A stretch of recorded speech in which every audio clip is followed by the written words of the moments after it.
Salut à tous les fidèles téléspectateurs de cette grande émission nationale État solide, Solid State.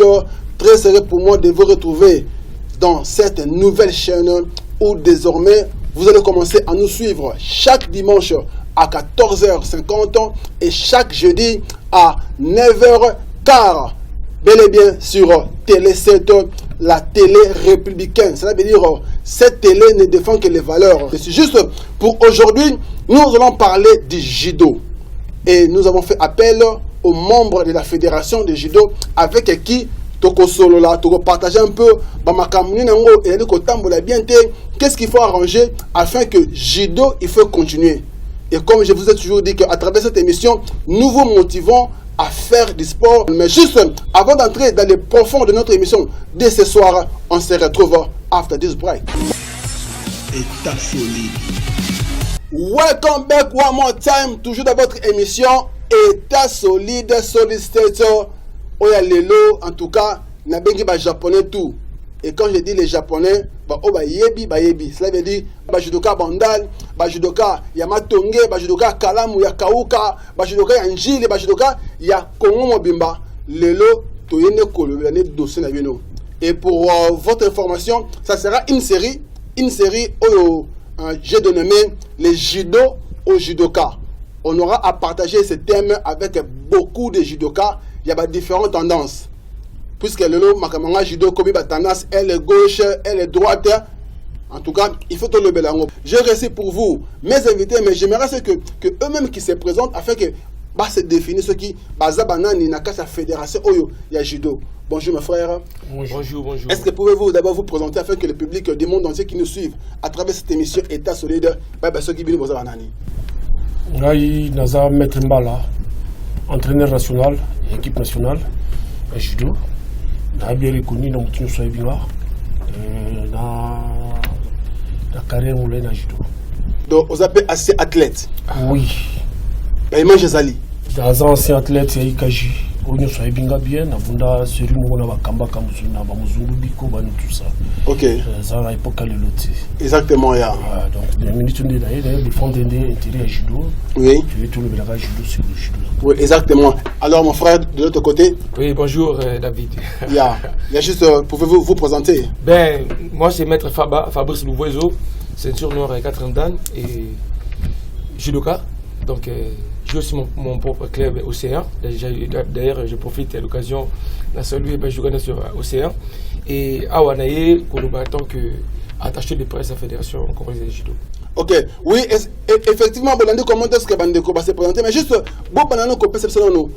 Basango, il y a Fédération, il y a judo et Zandengini. Bino Oboye, vous allez Elenini. Je répondre au Oboye. Fédération congolaise de judo et Zamoko. Ezami Balete, Ezamoko où ils ont dirigé le président Bobo Mbongo. Voilà, donc je ne sais pas elle gauche ou elle droite, mais Bissotan qui va judoka, depuis qu'il est toujours dans la fédération Moko, où ils ont dirigé le président Moko, où ils ont Bongo, président Bobo Mbongo, voilà. Mais il faut aussi signaler que non, Aza présent à l'intérim, parce que jusqu'à présent, oui, justement à l'intérim, mais dans la fédération Moko, justement. Où ils ont reconnu la fédération internationale de judo. Exactement. Alors, coach national, Yonde Moutoune, on dirait, coach tout, il y a judo, il y a Congo, Yomutu, au Gérard Kabango. Il y a un peu. Gérard Sango, et autres canons, nous n'engenini. La relève coach gérer, c'est trop dur. Parce que nous avons des ténors à l'école, on a des entraîneurs. Vous comprenez? Donc, deux ténors à l'école, on a des entraîneurs, donc c'est-à-dire, on a coach gérer, on a tout. Et ceux qui ont lui, on a coach gérer, on a encore la kimil. Donc, il y a un tout, à la fonction de la salle. État solide. Welcome back one more time, toujours dans votre émission État solide, Solid State, dont nous développons un thème très important et ça sera une série. J'aurai différents invités au Tokolobelango, les judo au judoka. Je vais mettre un documentaire autotier par rapport à historique et judo. Avec le grand maître sensei Jigoro Kano. Mais beaucoup plus intéressant par rapport il y a des valeurs, il y a judo. Parmi les plus grandes valeurs, il y a le respect. Mais actuellement, le lot n'a qu'à Kinshasa parce que ton compte est très important. Sur le but classifier les gens qui commettent la bavure. Mingi, n'est pas seulement banane ba kuluna, ba wuta mingi ba club judo. Est-ce que quand on a respect, bon pesa kamote na ba athlète na pourquoi? Bon, merci pour la question. Les lots toujours le bas, balobi, ce qui mutu aibi, moni mon amour aibi, bon ibi bébé mais ce balobi mutu mon était cravate aibi babi détournement. J'espère que juste au cas que le coin. Donc ça dit que toujours y a beaucoup différencier ma campouté. Judo est une discipline. Et ça n'a pas norme, et ça n'a pas principe dans oyo et de respecter la camoufle. D'abord, dans le judo, tout ça a code moral. Dans le respect au le biwana, le premier principe est code moral, le respect. Sans le respect, aucune confiance ne pénètre. Exactement. Yeah. Voilà. Donc, nous, les judokas, d'abord, le premier, il y a qu'on mettre en œuvre la vraie valeur dans le mais les lots, tout le monde a partout, et comme si biso judokande, tout ça, à la base, il y a un phénomène où tout le monde a mais ça, c'est Kuluna, voilà. Mais, au temps bien historique, au c'est bien historique. Et judo. Sur on dit, on parlait sur le respect. Donc, au monde a grand maître Mbalaza, les entraîneurs national. Ok, au monde a partout, toujours respect. Mais d'abord, il faut que nous na base. Et si kaba na ngo ba ko judo pes ba no wapi. Banda kuna bango. Éducation ni de kananda kuna bango. Et avant de venir ba ko s'inscrire dans le club judo. Et ça na ba école batanga rapé. Et dis-moi le total qui na information na information chaîne moko boye. Ba na classe ba bimini en classe ba ça la kulu na danger. To na ko na ba télé. Na ba uniforme na bango. Au bien bon judoka. Donc pour vous dire que c'est pas les judo déjà à la base à Kuluna. Mais peut-être l'État a à disposition où ils sont mieux placés pour nous style Samakambouana. Et donc voilà, donc c'est pas que judo les à la base du salon. Alors coach, quelles sont les dispositions selon vous, maître Fabadou Koloba, quelles sont les dispositions où peut-être l'État il faut avoir afin que encadrement, il y a jeunesse de biso et c'est efficient et produire quelque chose il y a bien. La loi est dure, mais c'est la loi. Donc ceux qui mwana oyo zo kamata zobunga nzela l'État zali ceux qui mwana kamati osali mabe na club supposons le club nanga ya kamati na komelo lettre na longolo le club nanga na révoqué terminé. Alors ceux qui mwana zo sala désordre, l'État doit s'en charger. Donc c'est-à-dire ce n'est pas le maître qui est à l'auteur, il y a kuluna na bala. Moto na mutoza na kombo na individu. L'individu fulani mutasali et ça va choquer nous sauter. Exactement, yeah. Voilà. Alors puis voyez ça voyez. Et ça là moi ba dérapage mon sous tout le monde en nzila. Mettre en temps mon élève taillé bon c'est là où on va bilo mon pays comme ici biso ou bien biso sous forme à Kuluna. Mettre en temps mon la tête azoba de monsieur. Ah oui, tellement ya ka. J'aime dans la poche. Donc là on entend mon élève là bongo. On le va le terme on a. Elle est aux yeux du Ken. Alors, ma maître, on va se faire des bêtises. C'est-à-dire, tu vas aller, Kukamata, Kukambaba, jeune. Donc, tu vas être un éducateur de masse. Un éducateur de masse, à Koki Kukamata, pour utiliser la terme qui est enquêté. Il faut Kukamata explique comment on a ce que vous allez Boïza Mabé, Boïza Malam. Donc c'est ça, là, tu peux progresser dans le sport, la libosu. Exactement. Et puis moi, dans ce cas, ça m'a bien, je mettre les bandes à copiner, à sanctionner, pour balasima, à zonger la yangote. Exactement. Je crois que Kalami était tout content dans ma série pour laquelle on a invité Bino. Mais juste, ce qui n'a le billet, c'est parce que à 3 reprises, j'ai eu assisté à la compétition, il y a judo. Et la dernière compétition où on a participé à judo, je me rappelle dans la salle des martyrs. Na banambango bana martyr tina ndako na tala simate po ma banga côté où tana ba melangi soit disant au nom injustice et arbitrage oh il fallait se à gagner na ipon ba ko se mouvement nini désordre bima wana raison pour laquelle et donc on peut peut-être des bantu mususu kenon Paul Bakeno ba judoka ba premier désordonné na kati mboka oyo. Vraiment merci. Parce que toi souvent tout le monde a makambango mais nga nazo revenir kaka na exemple ndeko David nazo défendre judo parce que eza musala nanga na ko lingate ne balobaka musala eza papa na maman donc judo c'est mon boulot, c'est mon passion. Alors lelo est commis na ba image moko ezali yango te et biso toza na tâche ya ko défendre ngo ti na moment ti na suka to ti kangote exemple pesi mo kimambango mais ce qui peut to kanisi na kimambango na tala simate ti na ndaku o kimambango na judo mais na biso peut to kimambango ngana na coucher na martyr match vita imana ba kufa est-ce que ba biso kufa na judo que massa c'est bête mi mobile ba kufi pour arbitre à ça qui non mais na football tout le monde ba kufa et à plusieurs fois l'autre fois match à imana contre quoi Sanga Balende il y avait des autres de Makas de Marty blessé grave même moi j'étais là mais jamais Bakenda place moi balobé Léon mais parce que c'est judo c'est l'art de combat tout le définir en match non et ça sport l'excitation et yakaka au monique arbitrage les quatre mois et voilà et ça lipe moi le hingé et puis c'est moi bien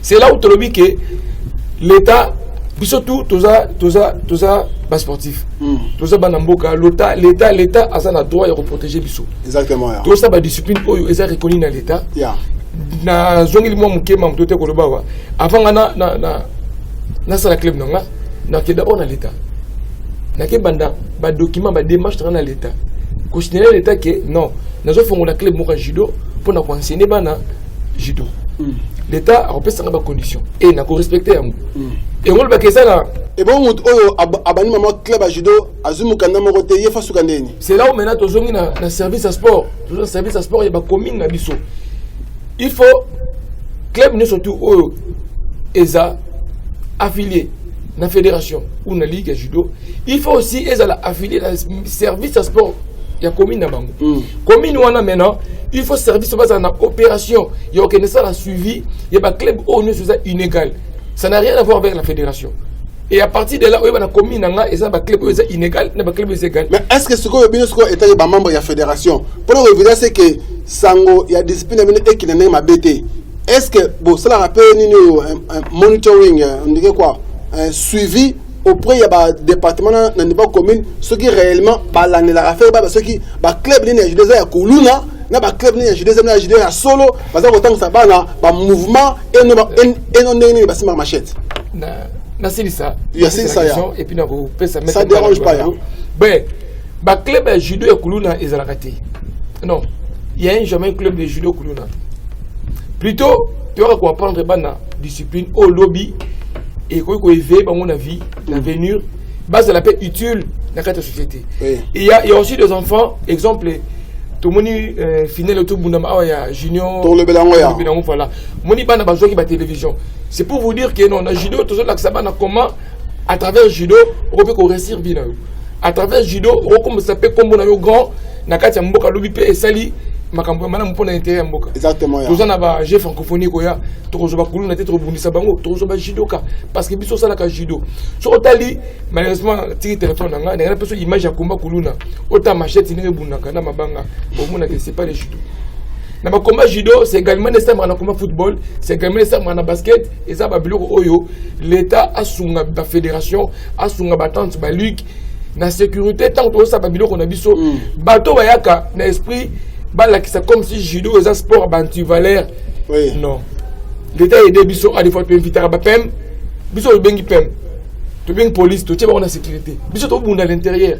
Est-ce que il faut président fédération à ce que personne mon boulot et la police pem moussa bangozani. État solide. Fédération avant aux affiliés et pas naé à kotuna yo à rosala et ça na nini mongo tuzanga nango babengaka demande affiliation osali yango akochaba biblio konyo so nakati yopo yena ba document on surtout même ba document no so na commune au présenter on la fédération oui fédération je pour la fédération civile mais tikali maintenant service à sport il y a commune abino c'est son boulot il y a aucun de vérifier ka ba discipline surtout comment ils ont évolué est-ce que bakuluna wana bazaka na kati est-ce que d'ailleurs nga na proposer idée moko na service de sport na biso barumbu nga bito sala carte moko identique ya barumbu pour les sportifs soki bakuti kuluna et mona moko travailler à judo ou karaté mais au sala ka bakuluna to retirer au carte wana tu n'as plus droit de pratiquer. État solide. La tribune un peu, un peu, moment où tu vas passer na judoka à travers compétition au final qui organisée par la fédération nationale de judo à Congo, où elle est dirigée actuellement par maître Bobo Mbongo, hein, Bobo Mbongo. Comment est-ce que Makamongo le kaki, comment est-ce que Bana Biso Miki est déjà, il y a 9 ans, il y a 8 ans, 10 ans, bazo beta ba mouvement au capteur du Kologako du Yemoko. Sincère Jigoro Kano. Suivez et on se retrouve tout juste après. État solide.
Merci beaucoup. Yo moko moni président fédération Azali souci na ye apesa ki message na ba judoka congolais que aye pour la changer judo. Banda président Bobo a 8 mois pouvoir ne ya ba 8 mois bomoni quand même changement. Asali ba tourna bosha omona ki bana bazongi ba classe. Président Bobo a organisé challenge ki wa pesi bana ba TV ba minif congélateur na no salamité. Président Bobo a zongi judo na base. Pour atali que judo ba star ba grand judoka ba lisuti yango azongisi judo na ba minime cadet Benjamin et puis président Bobo a parvenu ko pesa na bana 5 ans bana nano salamité biso ta ba judo ko moni ba TV ko moni ba radio ko moni ba ventilateur oza ba prime uniquement ya bana mike yango wana azo évoluer pour na faire changer judo yango akitaki na base président utaki dernièrement na ba Congo central utaki compétition d'ici là na Congo central asilisi et azo après retournant oyo par équipe pour kozala na chaque province siko toko kita Katanga pour organiser première édition pe ya tournoi ya mini Benjamin Cadet na Katanga toko panzango partout pour na ko pousser judo congolais ke liboso.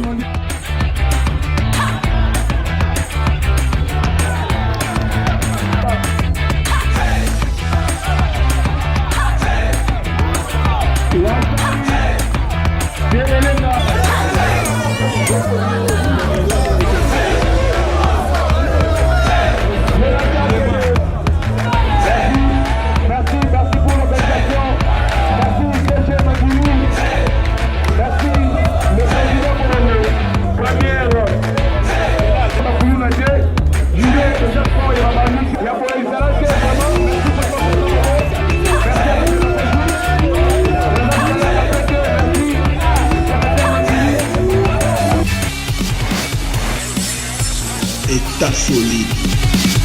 Welcome back one more time, toujours dans votre émission État solide, solid state. Bambote belé na ba oyangai, Jose, Winnie, Grady, Vadi, Balingi. Na to pesa bambote belé na famille Balingi, ba famille Foueke, famille Ngala, na Bosente, famille Mabaya à travers notre maman Petroni Mabaya. En tout cas, bambote belé, bolanda émission Oyo État solide. Alors maître Faba, tout ce qu'on a dans la compétition Oyo, c'est organisé par la fédération. En tout cas, c'est pour une première fois que non compétition est organisée dans les normes. Ma bangate, batu babundi oya poli abimi na tata mina malembe apesi moninga mbote. Oh, yango eza ba maya sika. Oh, bozo la fédération a fait un mandat tout comment. En tout cas, merci David. État solide, hein. Ouais, ça bongo. D'ailleurs, on a profité de l'occasion on repère ça vraiment merci dans équipe nous surtout il y a arbitrage de commission sur arbitrage vraiment lobby c'était bien passé organisation d'abord l'esprit c'est quoi tout linga to préparer relève oui na judo ce qui to zongi moi si mamuke to utamwa muke ko to judo utaki bon pas côté judo utaki mais ndenge makambo judo zeko bundama au moins na biso tozoya ba côté na ba gamete mba lelo to telemesika mo na peut zoloba mais tant yezo bunda ngazaki na nu mwana nazo kotala au mona ke ndenge toka bituma judo ndenge pe tozongaka alors un moment maramonge changer et comme ke boye bituma judo ndeka to kimeno mbango jour na molobi alors moment coreyé yo tala bituma judo ozong na kimia donc c'est à dire quoi fédération et soit qui tend il y a ça la recherche ça ba analyse ko luka ba stratégie pour que judo ait soit place nango. Judo est un sport moko noble. Mais le lot est comme que là ba image moko oyo ezo simbate. Alors pour redorer son image tozonga ki nanu na bana. Parce que bon on est basé à venir ya lobi. Totali que mikolo déjà ma mentalité est comme trop affecté na makambo to mona lelo. Alors le quoi bana nanu ba accueillir ba makambo mabete donc to na ko préparer bango to la que ça bango ligne oyo ligne de conduite à suivre voilà et pour ça que lobby judo na biso ezana image oyo et ça la bien non seulement image to kende pe ko défendre nation na biso libanda à des fois to soka ba sélectionner ba kola peut-être a juste chance abimi champion mais a bien a mal préparé parce que pose la sélectionner pose un champion alors Moussa Rosa champion, azalé ka chanceur mais ça peut nous pointer mais to zongi na bana to koli sa bango na niveau de fédération ti ba kola polobi ezala bien tika na retenu yo juste coach national yebisa biso un peu pour que on puisse avoir un bon judoka oyo akoki ko na ba qualité moko olympique il faudra au moins à préparer pendant combien d'années non oui à partir à Chinini normalement des aboués na ndenge ouchomona image wana ya Maisha Park. Donc bandana déjà na niveau wana. Moi là déjà à s'habituer na compétition marquée wana, azokende molo ti akola, atanga kola, azana expérience wana na discipline wana. Tanga comme discipline wana. Alors pour préparer moi na pour que na compétition et bandaka du basage ti okende azo expérience. Et puis pour muto qui na compétition olympique, il sengaka ba moyen.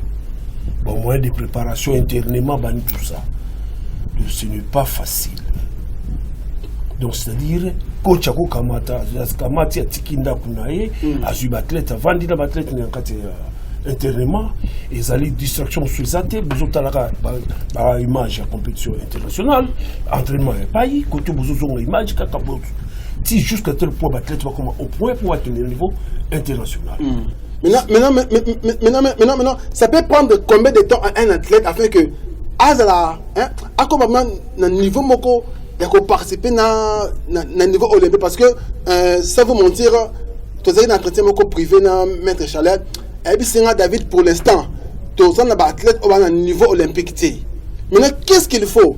Il faut combien de temps afin que tout comme un athlète au niveau olympique, au qui va na jeux olympiques, bah quoi que c'est sonité. Parce que yemoko mettre Chalet à quel jeux olympique, malgré pour là. Mais je crois que pendant qu'il y a besoin d'image dans ce qui non continue mettre Chalet va péter maréchal à Betanga de David nazo ko buna tenir riner tant na songi na bimira libanda ya salibwe na komo kansana la wapi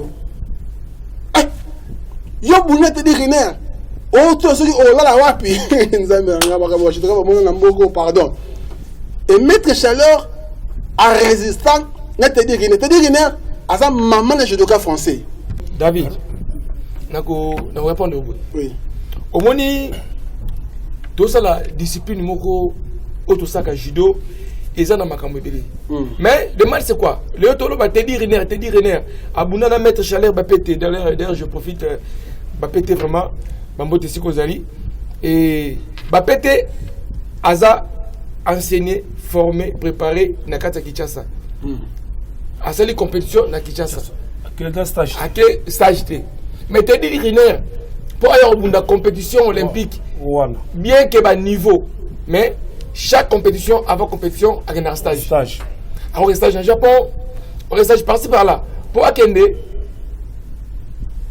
ko développer encore parce qu'il y a quelques compétitions menées au coûte na différentes nations ba koya ko bunda alors batala comment niveau na biso national peut-être tout ça limité faut toujours athlète to bimise libanda akende ko affronter niveau international pour que tant qu'il y a une compétition olympique va sentir sentir exemple on peut ça yo Eric Kibanza Mosaka abuna Jeux olympiques na Chine telaninga bunaka parce que azaka préparé azaka temps il y a aucun dans centre na Maroc non seulement Eric Théo sur Reich le coucou Anaconda il y a pas qui grâce au ana il y a aucun kotika kotanga na centre mais subitement makambo c'est nini et Sili au lieu peut-être non Sili Sango je sais pas il y a autre chose sur le non Sili Sango il y a moni aux états solides voilà moni s'il vous plaît son excellence Serge Condé aye afin que makambu et bandepenza et son asika donc ceux qui na kata siège na ena bat opi ba sisa makambo na judo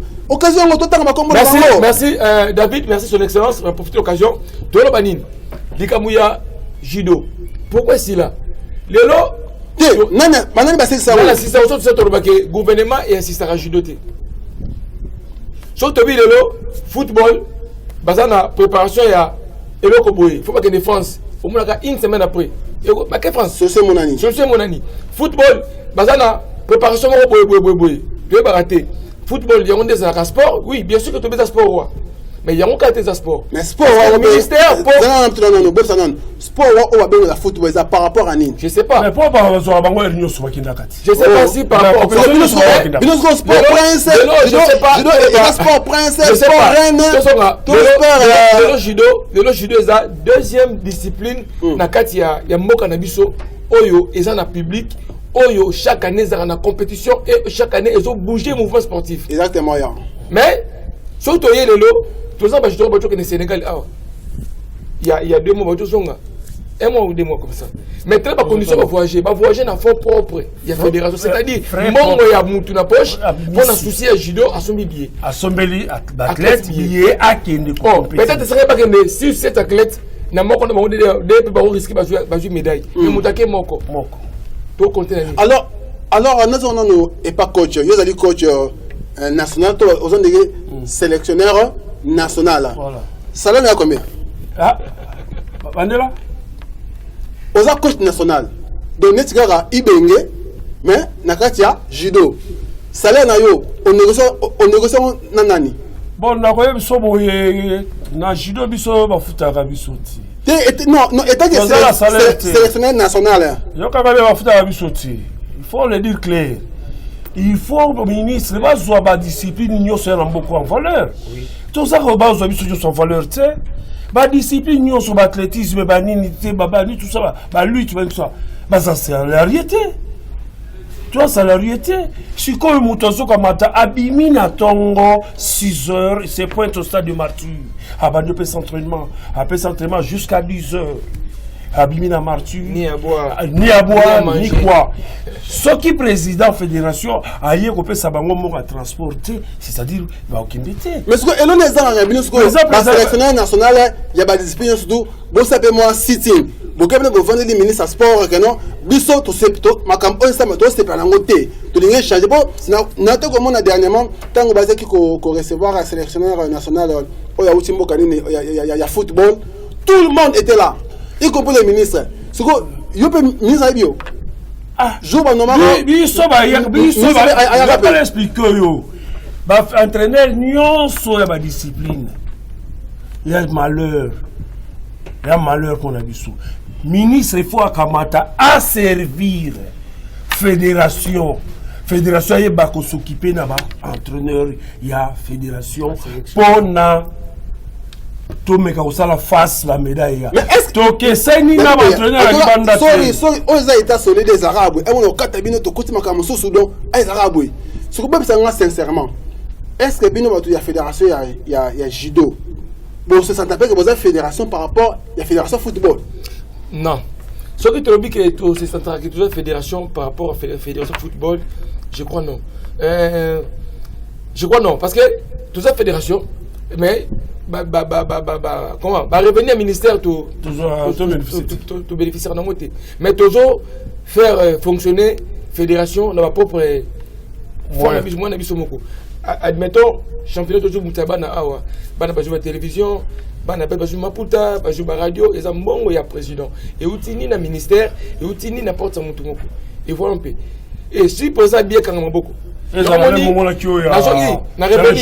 revenir bobi que judo za kuluna te vous pensez que lelo mona moko ne bana ba bundi judo TV bomo le moko ça kuluna te et même papa ba comprendre que non à travers le judo mon appel à comme quelque part non seulement ça toujours une challenge déjà tout c'est un martyr président Chalère na président Bobo Mbongo ba pesa bana ba fourniture scolaire pourquoi pour na ko lakisa bana ke non faut tanga to ça judo oui mais maïdo to aussi la judo faut que tu on a classe c'est pour cela tu organiser challenge oyo bino bana mikeboya peut-être na ndaku possibilité à Kaizate, peut-être possibilité à Kechezate, mais judo est facilité par parents pour que bana ba kokene monzela kelasi. Yo ebisina que judo eza base à kuluna. Chose qui base à kuluna, to retina bana classe. Non.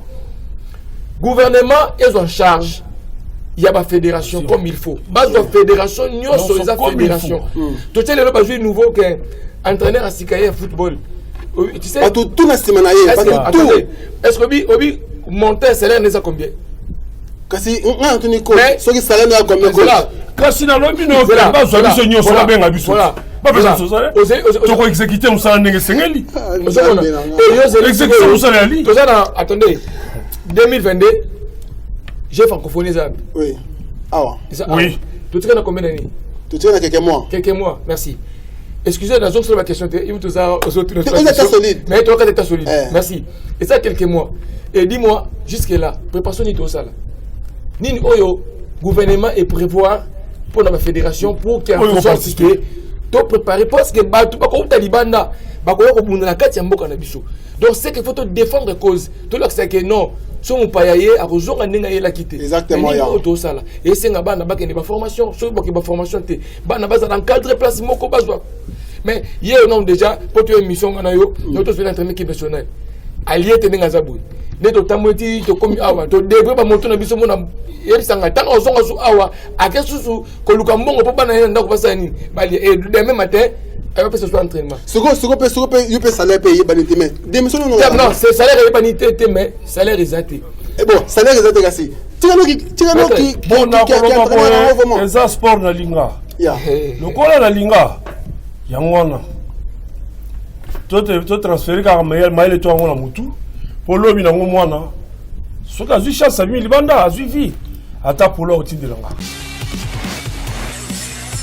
État solide.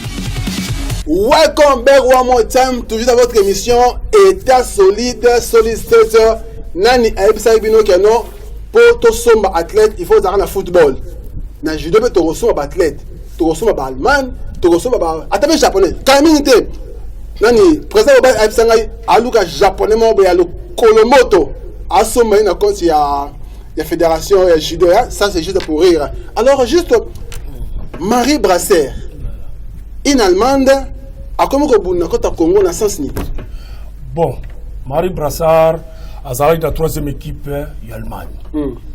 En réalité, basololaka na ex-président Duma Kobo Kamati a sali tout après c'est une nationalité sportive il y a 3 ans. Et ça me connaît. Donc après Jeux olympiques, nationalité et pays. Encore renouveler, bébé non renouveler. C'est-à-dire, lorsqu'il y a Kamati à Bundi, à Zumédaï. Qu'est-ce que l'intérêt? Il y a l'athlète congolais négatif. Il fallait donc qu'un athlète il y a Congo. Pas foutre la bamba bien, mais il m'a pas qu'il pour pas combattre, il va combattre l'équipe nationale. Congolais a bénéficié de rien. Ce que nous le big nini manana ye nationalité sportive et aussi la calamité. Ce qui bien que ba membre de la fédération, beaucoup qui ça résumé nini par rapport à la fédération et bénéficier na ye. Fédération bénéficier na ye. Pour y a bénéficier azoke ne kobuna na komba Congo kombo na yezo côté na archive ya judoka ya monde pas seulement ya Congo fédération intéressant nini na sima ya marijuana fédération a eu intérêt mon côté ce que tu as vu que fédération a eu intérêt il y a passé tu as eu intérêt même à ta politique ce qui mette mal à Kamunyama ce qui te voit que fédération et suis intérêt c'est parce que peut-être non donc ça parce que bon donc aussi vraiment surtout que toujours intérêt c'est juste que Congo ya Congo et comme il a place moko boye tout le monde peut hymne national Congo et bien Tami là vraiment faut qu'on soit reconnaissant c'est très bien vraiment il y a un souci toujours linga et ça na judo mais pour hymne national et beta bongo et ça que il faut tokende toujours Moutouboka à l'étranger, j'ai une nationalité, et puis nationalité à 3 ans, et après aussi là. Oh, Nakata Kichasa, Nakata Congo, tout ça n'a pas na basi, au basoye ko la judo. Et c'est la possibilité, na niveau awa, tout ça n'a pas entraîneur, Yamakasi Basali, Mbala va mettre Sankele, va mettre Michiga, tout ça n'a pas mettre Sandoka, Bazawa n'a pas encore mais c'est Nani, gouvernement et tchaba moyen. S'il faut déplacement, s'il faut que des centres, même entraîneur il faut qu'il y ait des compétences, mais pas limité. N'habitez Moulanini, bakenda stage. Or, tu as francophonie. Et c'est même dans le moment où tu as. Et c'est un niveau matin. Non seulement baklet, non pas entraîneur. Et mais voilà jusque là. Logique là, par là, tout à la claire et sincère. L'athlète aye awa na Kinshasa awa. Azalaki na contact na fédération T. Azalaki na contact na un des membres de la fédération. Oyo aza candidat pour la élection. Donc c'est-à-dire azalaki na contact na yende amatai ba banderole la ye na master ya Ibango master c'est-à-dire groupe ya ba maître moko bouye bakamata basaka entraînement ya basi bakola lokolanga basa entraînement pour la garder santé tout ça alors ne basalaki tout babengisaki lorsque babengisaki bango bakomaka pe lettre batinzaki pas ministre directeur à cabinet répondaki bango sincèrement nakoki koyamba yete sans que le président de la fédération. Les choses doivent se passer dans tout droit. Cette dame Ayaki a défendu le pays, oui. Voilà Aya Namaboko ya président de la fédération. Et avec le comité, le président de la fédération, avec le comité, baké na comité olympique. Le rôle à défendre Jeux olympiques, qui va présenter qui est un athlète contre Busso, à Zouagi médaille à défendre le comité olympique à son tour, à remettre la fédération, na comité olympique, na bango, tu n'es pas ministre. Ministre athlète à défendre RDC. Tala, et Sengeli, boye. Alors, à qui, ce que le ministre a remis mon échelon, l'icolo, pour pas y avoir comment va défalquer situation, on a intérêt à si le bango bakei na ndenge na bango sans passer par la fédération la fédération ba sanction la raté tant moto asali enormoko sans pour autant que l'on a hors de ya préséance ya hiérarchie anime ba sanction la raté no ba suspendre bon moni na minute so on lobby au suspendre et comme que ozobo ya pona élection donc la politique aussi déjà eza makambo yo moni merci na profiter na son excellence mon konamboka vraiment Babi Fachi Beton na souci à état de droit tolingi état de droit ezala na makambu nyonso ndena ba judo boye faut état de droit ezala kocha eloko na esika na ngope na tangu na yango oui bo inviter judoka ye mais il y a une fédération au signature ils ont engagé mais juste une question, je crois qu'on a invité mais surtout pour ma cam on dirait toi aussi son émission à côté donc continuer sur déballer ba paquet mais juste une question à moko tindenge moi sana nani Marie Brassé ndenga zo voyager na frère. Bon, tout justement, Moutafta va faire le président Bobo. Ok, merci beaucoup. Alors, je crois que pour l'émission de l'eau, tout comme Nasuka, quand on est dans les athèmes, on peut développer un barambala, on peut se sentir lésé. Au lieu de répondre à Bangopo, Bakoso Makambu. Émission est solide des Zana pour le Makamaboué. Parce que sous à travers l'émission des Zara, sport na biso est à un niveau. Et le niveau où on a se réfère à il y a 1974. Alors, juste un des mots peut-être pour aller l'eau à faire le tour prochainement.